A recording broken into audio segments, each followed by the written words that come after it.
What is good, people of the internet and of YouTube? And we're back. This is a remake of a YouTube short that I posted not too long ago as the recording of this video. And I received a lot of very good constructive criticism, and I've decided now to sorry about that, the topics at hand, and decided to revisit that. So the topic of the video was the universe, and more specifically, how did the universe begin? Things like that. The hows of the universe. How is the universe here?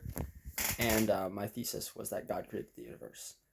So if you want to leave a comment, if you want to say if I was wrong, or if you want to say something, just please write a comment, like or dislike, or whatever you need to do, subscribe or something like that. Yeah, just love if you guys commented, because the more comments I get, the more I can receive and try to improve.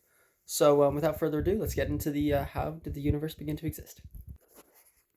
When discussing the hows of the universe, we must also take into account these other questions: what, when, why, and how.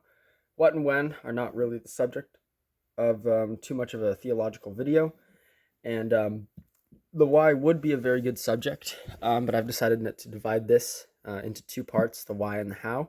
So today is just going to be focused on the how. How did the universe begin to exist? So let's start with the Big Bang. It's the current answer in the science, and we should trust the science. For now, it could always change, who knows? But for now, the Big Bang theory, it's one of the best. It's been regarded for a long time, I believe since the 1940s or 30s, as the main dominant theory for why the universe exists.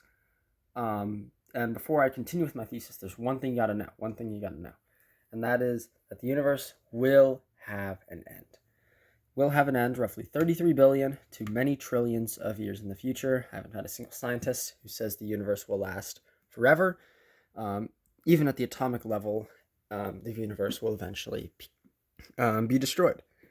So now the question reigns, how did this begin to exist? And how did that begin to exist? If the universe has an end, it stands to reason that the universe also has a beginning.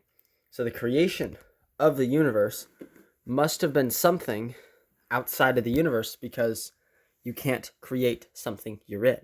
For example, a car doesn't create itself. It's created by a car manufacturer. A human doesn't create itself. It's created by two other humans loving each other. So in the same way, it must be something that is outside of the universe.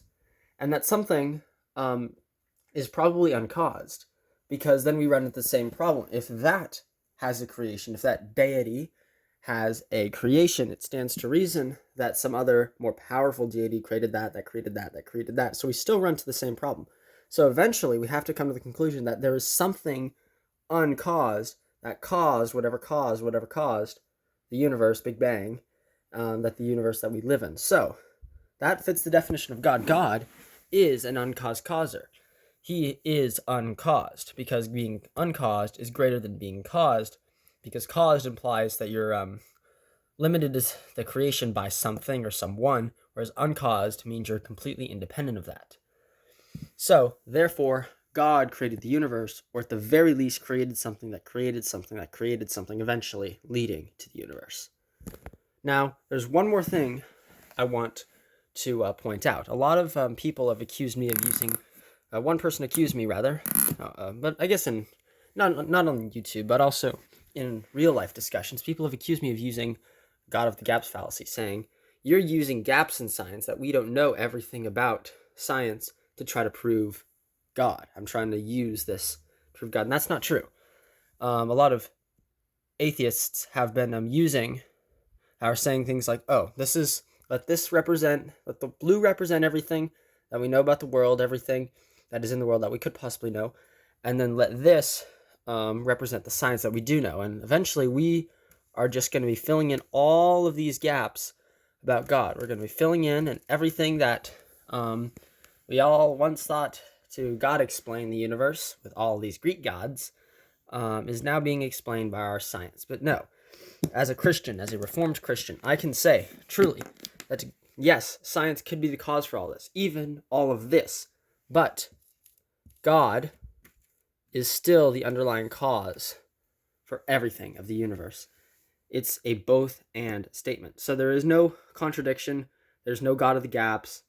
I do trust science, and I do really want to strive for science. That's why I'm trying to use scientific explanations to prove that the universe has an end. I'm not like quoting from Revelation or something. I'm really trying to use science here, only trying to use science and logic here. So we can safely come to the conclusion, using science and logic, that God created the universe. Thank you so much. God bless. Please leave a like and comment down below.